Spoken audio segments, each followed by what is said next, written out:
కష్టంలో పడి వేసుకుని తలుపులు బంధిస్తున్నారు అత్తయ్య. అవును అత్తయ్య, ఎవరు వినమంటున్నారు?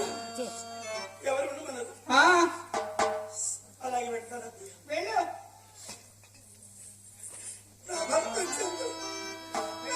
వచ్చేంతవరకు నేను ఎలాగైనా బ్రతకాలి. ఆ భర్త కోసం బతుకుతున్నటువంటి వెళ్ళాలి. ఆ రాత్రి చీకట్లో సీమరెక్కం కాల్చున్నటువంటి అమ్మ బంగారు తల్లి తిరుగుతాము దోపుకుంటూ దొల్లాడుకుంటూ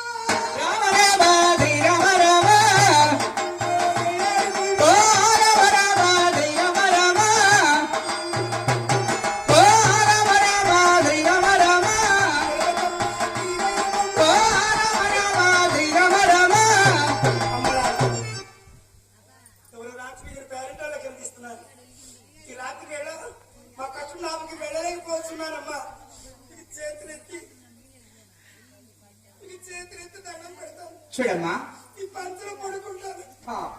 నేను చూస్తేనే జ్ఞానిస్తుంది, నీ వేద చూస్తేనే కూర్చోవాలి. అలా చివరికి కలుగుతున్నది, దురగంగా మన వాసన వస్తుంది. మా చూడ కిన్నెళ్ళు అందరూ పిల్లలు కలదని మా వారు చూస్తే ఊరుకోరు. పదాలని వెళ్ళమ్మా. ఎక్కడైనా ఖాళీగా ఉంటే ఈ రాత్రి పడుకొని రేపు పొద్దున ఎక్కడికి వెళ్ళి నీకైనా జాలి లేదా తల్లి? వెళ్ళమ్మా, వెళ్ళి వెళ్ళి వెళ్ళి. ఈ వ్యాధిలో ఉన్న నన్ను చూచి వాసన వస్తుంది. వెళ్ళు. అలాగే వెళ్తానండి. త్వరగా వెళ్ళి.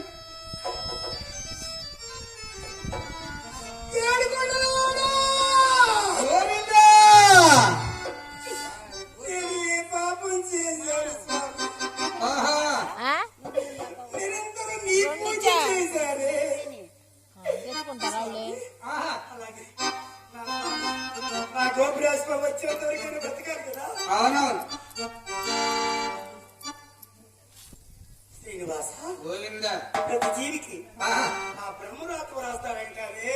ఆ బ్రహ్మదేవుడి నాలాంటి మంది తండ్రి. అవునవును. దేవదేవో బ్రహ్మదేవో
ఈ కష్టం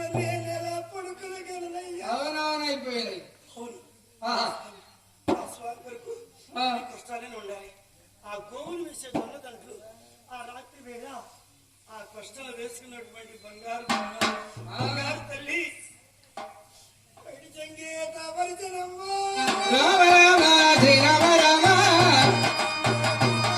అమ్మా